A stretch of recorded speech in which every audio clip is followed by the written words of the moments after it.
এখনো নিশ্চিত নয় ব্রাজিলের বিশ্বকাপ স্কোয়াডে নেইমার থাকবেন কিনা। ছিলেন না ব্রাজিলের সবশেষ দুই আন্তর্জাতিক প্রীতি ম্যাচে। এরপর আরও জোরালো হয় নেইমারকে ছাড়াই ব্রাজিল বিশ্বকাপ খেলবে এই আলোচনা।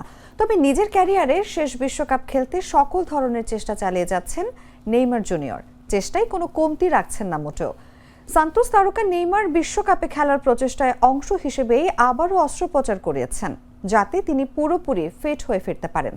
স্প্যানিশ সংবাদ মাধ্যম মার্কাকে ক্লাবটির কোচ কুকা জানিয়েছেন, আন্তর্জাতিক বিরতির সময় নেইমারের হাঁটুতে অস্ত্রোপচার করা হয়েছে এবং তিনি কয়েকদিন বিশ্রামে ছিলেন। মার্কা জানিয়েছেন, চিকিৎসকদের পরামর্শে ব্রাজিলিয়ান লিগের মৌসুম শেষে প্রথমে অস্ত্রোপচারের সিদ্ধান্ত নেন নেইমার। এরপর কয়েক মাসের মধ্যেই আবারও চিকিৎসার জন্য অপারেশন থিয়েটারে যেতে হয় তাকে। এবার তিনি নিয়েছেন আধুনিক রিজেনারেটিভ চিকিৎসা, প্লাটিলেট রিচ প্লাজমা থেরাপি, যার মাধ্যমে ক্ষতিগ্রস্ত জয়েন্টের টিস্যু পুনর্গঠন ও শক্তিশালী করার চেষ্টা করা হচ্ছে। প্রতিবেদনে আরও জানানো হয়, এই চিকিৎসার সময়টাও তিনি বেছে নিয়েছেন আন্তর্জাতিক বিরতির মধ্যে, যখন ব্রাজিল জাতীয় ফুটবল দলে ফেরার আশা করেছিলেন।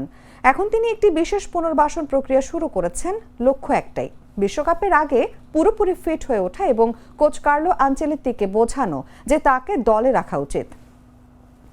যুক্তরাষ্ট্র, মেক্সিকো ও কানাডায় অনুষ্ঠিতব্য বিশ্বকাপের আগে সময় খুব বেশি নেই, তাই নেইমারের এই লড়াই এখন তার ক্যারিয়ারের সবচেয়ে গুরুত্বপূর্ণ অধ্যায় হয়ে উঠেছে।